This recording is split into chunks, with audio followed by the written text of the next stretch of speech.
தேசியம் காத்த செம்மல் முத்துராமலிங்க தேவர் பேசுகிறேன். சகோதரர்களே, தாய்மார்களே, வணக்கம். என் அன்புக்குரிய தமிழ் மக்களே, நான் யார், எங்கிருந்து வந்தேன், எதற்காக பிறந்தேன் என்ற 3 கேள்விகளுக்கு என் வாழ்க்கை முழுவதும் என்னுடைய செயல் மூலமே பதில் சொல்லியிருக்கிறேன். முத்துராமலிங்க தேவராகிய நான் ஒரு விவசாயியின் மகனாவேன். இந்த தேசத்தின் விடுதலைக்கு உழைக்க வந்தவன். முத்துராமலிங்க தேவராகிய நான் 1908ஆம் ஆண்டு 30ஆம் நாள் ராமநாதபுரம் சீமையிலே பசும்பொன் எனும் புண்ணிய மண்ணிலே உக்கிரபாண்டி தேவருக்கும் இந்திராணி அம்மாளுக்கும் மகனாக பிறந்தவன். முத்துராமலிங்க தேவராகிய நான் கண் விழித்த சில நாட்களிலே என் தாயின் பாசம் எனக்கு கிடைக்கவில்லை. என்னுடைய தாய் வழி பாட்டியின் அரவணைப்பிலும் ஆயிஷா பேபியின் தாய்ப்பாலிலும் வளர்ந்தவன். என் பள்ளி கல்வியோ முழுமை பெறவில்லை. ஆனால் நான் வெறும் பட்டிக்காட்டான் அல்ல. என் வாசிப்பாலும் தேடலாலும் அறிவியல், அரசியல், வரலாறு, ஆன்மீகம், மருத்துவம் என எல்லாவற்றையும் கற்றுத் தேர்ந்தேன். ஆம், தமிழின் ஞானம் என் நரம்புகளில் ஊறிப்போயிருந்தது. குதிரை ஏற்றமும் துப்பாக்கி சூடுதலும் சிலம்பமும் கற்ற நான் அஞ்சா நெஞ்சனாக வளர்ந்தவன். அப்போது எனக்குள் ஒலித்த ஒரே குரல் இந்த தேசத்தின் விடுதலை. இந்த தேசத்திலே என் மக்களுக்கு இழைக்கப்பட்ட மாபெரும் அநீதியை, மானக்கேட்டை பற்றி பேசத்தான் இன்று உங்கள் முன் நிற்கிறேன். வெள்ளையர்கள் ஆண்டார்கள், நம்மை சுரண்டினார்கள். அது ஒருபுறம் இருக்க, நம்முடைய மானம், மரியாதை ஆகியவற்றையே பறிக்கும் ஒரு சட்டத்தை என் கண் முன்னாலே அந்த வெள்ளையர்கள் கொண்டு வந்தார்கள். அதன் பெயர்தான் குற்ற பரம்பரை சட்டம். பொதுவாக யாராவது திருடினால், தவறு செய்தால் அதுதான் குற்றமாகும். ஆனால் ஒரு இனம், ஒரு சமூகம் பிறப்பால் குற்றவாளிகள் என்று அறிவிப்பது எந்த விதத்தில் நியாயம்? இதுவா சட்டம்? இது அநியாயம், அராஜகம். என் மண்ணின் மைந்தர்களே, என் இனிய சகோதரர்களே, கள்ளர்கள், மறவர்கள், அகம்படியர்கள் என்ற ஒரு குறிப்பிட்ட சமூக மக்களை காலையிலேயே காவல் நிலையத்திற்கு வந்து கையெழுத்து போட சொன்னார்கள். வேலைக்கு போக முடியுமா? குடும்பம் நடத்த முடியுமா? பிறந்த மண்ணிலே சுதந்திரமாக சுவாசிக்க கூடவா உரிமை இல்லை? என் தாய் தமிழ் மக்கள் மீது விழுந்த இந்த மாபெரும் களங்கத்தை பார்த்து என் நெஞ்சம் கொதித்தது. முத்துராமலிங்க தேவராகிய நான் இந்த சட்டத்தை ஒழிக்க பிறந்தவன். இந்த சட்டம் பூமியில் இருக்கும் வரை முத்துராமலிங்க தேவராகிய எனக்கு தூக்கமில்லை. முத்துராமலிங்க தேவனாகிய நான் என் குடும்ப சொத்து வழக்குகளை தள்ளி வைத்தேன். எனக்கு சொந்தமான நில புலன்களை கூட பொருட்படுத்தவில்லை. ஏன், என் மக்கள் தன்மானத்தோடு வாழ முடியாவிட்டால் இந்த சொத்துக்களும் செல்வாக்குகளும் எனக்கு எதற்கு? நான் கையில் எடுத்தது நீதிக்கான ஆதாயம். பேச்சுதான் என்னுடைய வாள், மக்கள் திரள்தான் என்னுடைய படை. முத்துராமலிங்க தேவராகிய நான் ஊர் ஊராக சென்றேன், தெரு தெருவாக நடந்தேன். அச்சத்தினால் அடங்கி போன என் மக்களிடம் மான உணர்வை ஊட்டி வளர்த்தேன். அவர்களை நோக்கி முழங்கினேன், நாம் ஏன் அஞ்ச வேண்டும்? நாம் குற்றவாளிகள் அல்ல, நாம் சுதந்திர போராட்ட வீரர்கள். ஒரு இனம் முழுவதையும் பிறப்பிலேயே குற்றவாளியாக்கும் எந்த சட்டமும் இந்த மண்ணிலே நிலைக்காது. சட்டம் ஒழிக. 1934ஆம் ஆண்டு கமுதி மாநாட்டிற்கு நான் அறைகூவல் விடுத்தேன். ஆங்கிலேய அரசாங்கம் மிரட்டியது, பயமுறுத்தியது. ஆனால் என் சபதம் பெரிது, என் மக்கள் மீது கொண்ட பாசம் பெரிது. எதிர்ப்புகளையும் மீறி அன்றைய தினம் கமுதி மாநாட்டில் 20,000 மக்கள் திரண்டார்கள். அந்த மாபெரும் வெள்ளத்தின் முன்னே வீர பேச்சுக்களை தொடுத்தேன்.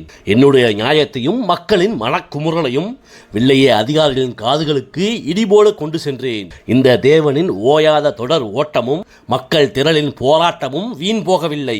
ஒரு கட்டத்தில் இந்த அநீதியான சட்டத்தை நீக்க வேண்டிய கட்டாயம் வெள்ளையர்களுக்கு ஏற்பட்டது. என் மக்களுக்காக நான் போராடி வென்ற மாபெரும் வெற்றியது. சகோதரர்களே, முத்துராமலிங்க தேவராகி எனக்கு தந்தது சிறைவாசம், துன்பம். ஆனால் என் மக்களுக்கு தந்தது சுதந்திரம், மானம். தேசியம் என் இருகண்கள், அதில் ஒன்று தெய்வீகம். அந்த தெய்வீகத்தின் மையமான கோவிலுக்குள்ளே என் மக்கள் நுழைய தடை என்றால் நான் சும்மா இருக்க முடியுமா?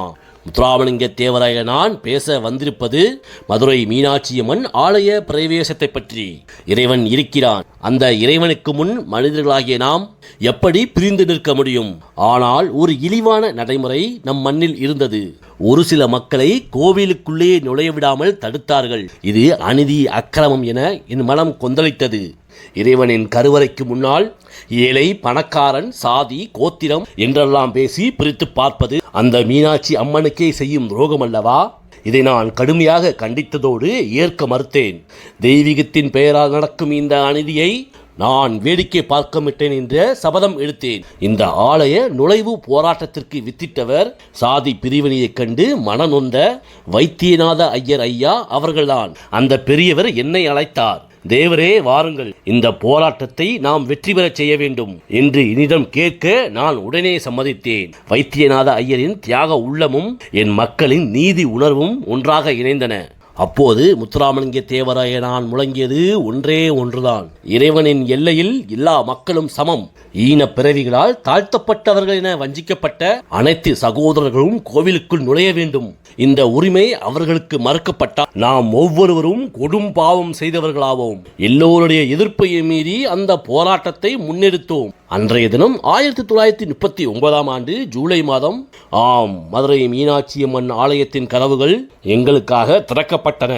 ஈன பிறவிகளால் தாழ்த்தப்பட்ட மக்கள் என அழைக்கப்பட்ட என் சகோதரர்களை தோளோடு அணைத்தபடி நான் கோவிலுக்குள் அழைத்துச் சென்றேன். அந்த காட்சியை கண்டவர் கண்ணில் ஆனந்த கண்ணீர். அது வெறும் கோவிலுக்குள் நுழைவது மட்டுமல்ல, அது நூற்றாண்டுகளாக மறுக்கப்பட்ட ஒரு உரிமை. அது சமத்துவத்தின் வெற்றி, அது தெய்வீகத்தின் வெற்றி. இறைவனுக்கு முன் ஜாதி என்ற ஒன்றே கிடையாது. நாம் அனைவரும் ஒரே தாயின் பிள்ளைகள். என் ஆலய நுழைவு போராட்டம் வெறும் அரசியல் போராட்டம் அல்ல, அது தெய்வத்தின் கட்டளை. அந்த வெற்றி என் மக்களுக்கு கிடைத்த மிகப்பெரிய ஆசீர்வாதம். தெய்வீகத்தை போற்றுவோம், சமத்துவத்தை பின்பற்றுவோம். என் மண்ணின் மக்கள் வியர்வை சிந்தி உழைக்கிறார்கள். அவர்களின் உழைப்புதான் இந்த நாட்டை வாழ வைக்கிறது. அப்படி இருக்க அந்த தொழிலாளர்களின் உரிமையை யாராவது பறிக்க முயன்றால் முத்துராமலிங்க தேவராய நான் சும்மா பார்த்து கொண்டிருக்க மாட்டேன். அன்று மதுரை மாநகரிலே ஒரு பெரிய அநீதி நடந்தது. உழைக்கும் தொழிலாளர்களை ஆலய முதலாளிகள் திடீரென்று வேலையை விட்டு நீக்கினார்கள். அவர்களின் வாழ்வாதாரத்தை துண்டித்தார்கள். அது டிவிஎஸ் தொழிலாளர் பிரச்சனையாக இருக்கட்டும் அல்லது வேறு எந்த தொழிற்சாலை பிரச்சனையாக இருக்கட்டும், முதலாளிகளின் தன்னிச்சையான முடிவுக்கு நான் தலை சாய்க்கவில்லை. என் தொழிலாளர் சகோதரர்கள் என்னை காண வந்தார்கள், கண்ணீரோடு நின்றார்கள். ஐயா, நாங்கள் உழைக்க தயாராக இருக்கிறோம். எங்கள் குடும்பத்தை காப்பாற்ற வழியில்லை தேவரையா, காப்பாற்றுங்கள் என்று கேட்டார்கள். அந்த தொழிலாளர்களின் துயரக்குரல் என் மனசாட்சியை உலுக்கியது. முத்துராமலிங்க தேவராய நான் துளியும் தயங்காமல் நான் அவர்களிடம் கூறினேன், அஞ்சாதீர்கள், நான் இருக்கும் வரை உங்கள் உரிமைகளுக்காக உயிருள்ளவரை துணிந்து நிற்பேன். அநீதிகளுக்கு துணை போக மாட்டேன். உங்களுக்கு மறுக்கப்பட்ட நியாயத்தை போராடி பெற்றுத் தருவேன். முத்துராமலிங்க தேவராய நான் வெறும் பேச்சோடு நிற்கவில்லை, போராட்ட களத்தில் இறங்கினேன். தர்மத்தின் வழி நின்று நியாயத்தை வென்றெடுக்க கிளம்பினேன். உழைக்கும் வர்க்கத்தின் தலைவனாக நின்று அந்த முதலாளிகளை நோக்கி முழங்கினேன், தொழிலாளர்களை திரும்ப பணியில் அமர்த்துங்கள். அதுதான் நீதி, அதுதான் அறம். முத்துராமலிங்க தேவராகிய என்னுடைய போராட்டத்தின் விளைவாக வெள்ளையர்களின் சட்டம் என்னை கைது செய்ய துடித்தது. 1938 ஆண்டு அக்டோபர் 15 நாள் முத்துராமலிங்க தேவராகிய நான் கைது செய்யப்பட்டு சிறை சென்றேன். ஆனால் நான் சிறை சென்ற பின்பும் என் உழைக்கும் வர்க்கம் மனம் தளரவில்லை, போராட்டத்தை அணையவில்லை. நான் சிறையில் இருந்தாலும் என் குரல் வெளியே ஒலித்தது. என் மக்களின் ஒற்றுமை முதலாளிகளை பணிய வைத்தது. இறுதியில் அந்த ஆலையின் கதவுகள் வேலையை இழந்த என் சகோதரர்களுக்காக திறக்கப்பட்டன. நீதி வென்றது, உழைப்பு வென்றது. தொழிலாளர் நலனுக்காக போராடுவது ஒன்றும் எனக்கு புதிதல்ல. இந்த உலகிலே வேர்வை சிந்தி உழைக்கும் தொழிலாளர்களின் வாழ்க்கை கண்ணியமானதாக இருக்க வேண்டும். இதுவே என் லட்சியம். உங்கள் உழைப்பே இந்த தேசத்தின் சக்தி. உழைப்போம், உயர்ச்சி பெறுவோம். வீரம் செறிந்த என் அருமை தமிழ் மக்களே, நியாயம் நாடி நிற்கும் நீதிமான்களே, முத்துராமலிங்க தேவன் பேசுகிறேன். என் மண்ணிலே சட்டம் ஒழுங்கு சீர்குலைந்து கலவரத்தை மூண்டபோது அமெரிக்காக நான் போராடினேன். ஆனால் என் நேர்மையும் என் தியாகத்தையும் இந்த நாட்டையாளும் காங்கிரஸ் கட்சி களங்கப்படுத்த துடித்தது. அதன் கரை என் மீது வீசப்பட்ட போது நான் வாளால் அல்ல வார்த்தையால் போர் தொடுத்தேன். தென்னக சீமையிலே முதுகுளத்தூர் பிராந்தியத்திலே ஜாதிய முரண்களும் அரசியல் போட்டிகளும் தலைதூக்கின. தேர்தல் முடிவுகள் வந்த பிறகு அமைதியற்ற சூழல் நிலவியது. நான் இதை விரும்பவில்லை. என் மக்கள் அஞ்சியோ பிரிந்தோ நிற்க நான் ஒருபோதும் அனுமதிக்க மாட்டேன். அந்த சூழலை சரி செய்ய மாவட்ட ஆட்சியர் சமாதான பேச்சுவார்த்தைக்கு ஏற்பாடு செய்தார். அங்கே அந்த அரங்கத்தில் நான் பொறுப்புள்ள தலைவனாக அமைதியை நிலைநாட்ட வந்தேன். முத்துராமலிங்க தேவராகிய நான் என் தரப்பு நியாயத்தை எடுத்துரைத்தேன். இரு தரப்புக்கும் அமைதிதான் தேவை என்று சொன்னேன். அப்போது இமானுவேல் சேகரன் என்ற இளைஞர் அங்கே இருந்தார். அவர் ஒரு காங்கிரஸ்காரர். அரசியல் ரீதியாக எனக்கும் காங்கிரஸுக்கும் இடையே கருத்து வேறுபாடு இருந்தது. அங்கு இயல்பான அரசியல் உரையாடல் நிகழ்ந்தது. பேச்சுவார்த்தை முடிந்து நான் அங்கிருந்து கிளம்பிவிட்டேன். முத்துராமலிங்க தேவரைய நான் கிளம்பிய மறுநாள் செப்டம்பர் 11ஆம் நாள் இமானுவேல் சேகரன் பல கயவர்களால் படுகொலை செய்யப்படுகிறார். முத்துராமலிங்க தேவனாய நான் இந்த செய்தியை கேட்டு துடித்தேன். எந்த ஒரு உயிருக்கும் ஆபத்து வரக்கூடாது என்று நினைக்கும் நான் எப்படி ஒரு கொலையை ஆதரிப்பேன்? எப்படி அதற்கு தூண்டுகோலாக இருப்பேன்? ஆனால் இங்கேதான் அரசியல் நயவஞ்சகம் வேலை செய்தது. முத்துராமலிங்க தேவனாகிய என் அரசியல் வளர்ச்சியை கண்டு அஞ்சியவர்கள், குறிப்பாக ஆளும் காங்கிரஸ் கட்சி என் மீது பழி சுமத்த துடித்தது. முத்துராமலிங்க தேவரை வீழ்த்த, அவரை கொலையில் சிக்க வைக்க வேண்டும் என்று ஒரு மாபெரும் சதி திட்டத்தை தீட்டினார்கள். முத்துராமலிங்க தேவனாகிய நான் கைது செய்யப்பட்டேன். ஆம், நான் சிறைச்சாலைக்கு சென்றேன். முத்துராமலிங்க தேவனாகிய நான் சாமானியன் அல்ல. இந்த பாரத தேசத்தின் விடுதலைக்காக போராடியவன். வெள்ளையினருமே மண்டியிடாத இந்த முத்துராமலிங்க தேவனா என் நாட்டு மக்களுக்காக கண்ணீர் சிந்திய நான் எப்படி என் மக்களுக்கு துரோகம் செய்வேன்? 2 ஆண்டுகள், ஆம் 2 ஆண்டுகள் நான் சிறையில் அடைக்கப்பட்டேன். நீதிக்காக போராடினேன். நீதிமன்றத்தில் என் தரப்பு நியாயத்தை அடுக்கினேன். சதிகாரர்களின் முகத்திரைகளை கிழித்தெறிந்தேன். சகோதரர்களே, நீதிமன்றம் என்ன சொன்னது? முத்துராமலிங்க தேவர் இந்த கொலைக்கு எந்த வகையிலும் சதி செய்யவில்லை. முத்துராமலிங்க தேவர் குற்றமற்றவர் என்று பகிரங்கமாக அறிவித்தது. நான் விடுதலையானேன். ஆம், உண்மை சில காலம் மறைக்கப்படலாம், ஆனால் அழிக்கப்பட முடியாது. இமானுவேல் சேகரன் இழப்பு ஒரு துயரச் சம்பவம். அதில் நீதி நிலைநாட்டப்பட வேண்டும். ஆனால் என் மீது வீசப்பட்ட இந்த கொலைப்பழி முழுக்க முழுக்க என்னை அரசியலில் இருந்து அகற்ற நடந்த சதியாகும். முத்துராமலிங்க தேவராய நான் என் தெய்வீகத்தை 2 கண்களாக போற்றுபவன், உயிரை பேணுபவன். என்னை நம்பிய உழைக்கும் வர்க்கத்தை ஒருபோதும் கைவிட மாட்டேன். என் மீதான களங்கம் நீங்கியது.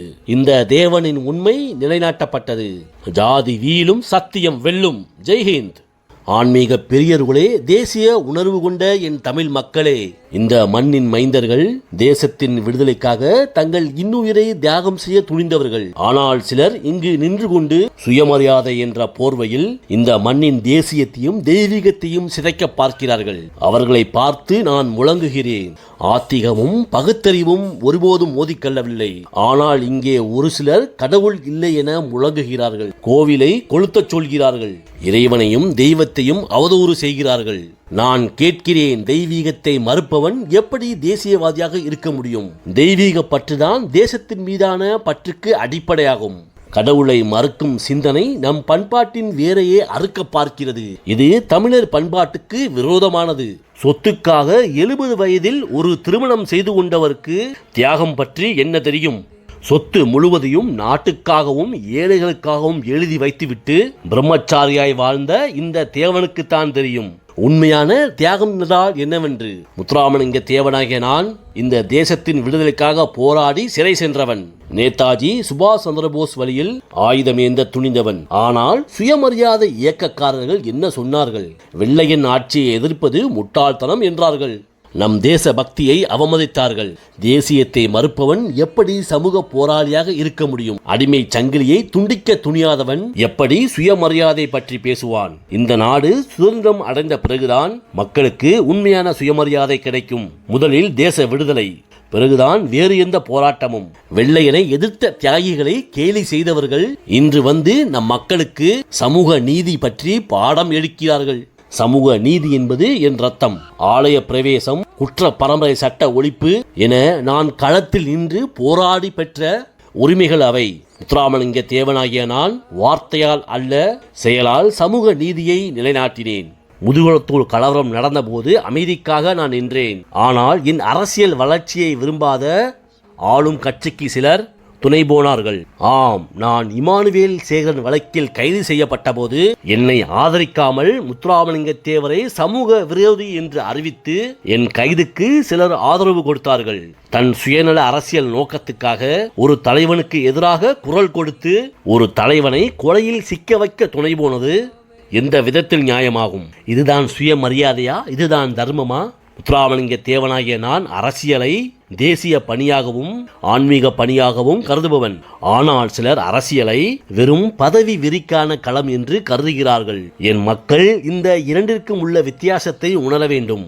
சகோதரர்களே, வீரம் என்பது பேசுவதில் இல்லை, வாழ்ந்து காட்டுவதிலே இருக்கிறது. தெய்வீகத்தின் வழியிலே தேசிய உணர்வோடு நில்லுங்கள். என் தமிழ் மக்களின் மானம்தான் எனக்கு முக்கியம். வாழ்க தேசியம், வளர்க தெய்வீகம். ஜெய்ஹிந்த். பிறப்பதும் இறப்பதும் இயற்கையின் நீதி. ஆனால் வாழ்ந்த நாட்களிலே என்ன செய்தோம் என்பதே வரலாறு. சிறைவாசம், போராட்டங்கள், உண்ணாவிரதங்கள் என்று என் உடலை உருக்கிக் கொண்டேன். என் வாழ்வின் கடைசி நிமிடங்களை நோயுடன் கழித்தேன். சகோதரர்களே, அக்டோபர் 30, 1963 நான் பிறந்த அதே தினத்தில் இந்த மண்ணை விட்டு பிரிய வேண்டும் என்று என் விதி அமைந்திருந்தது.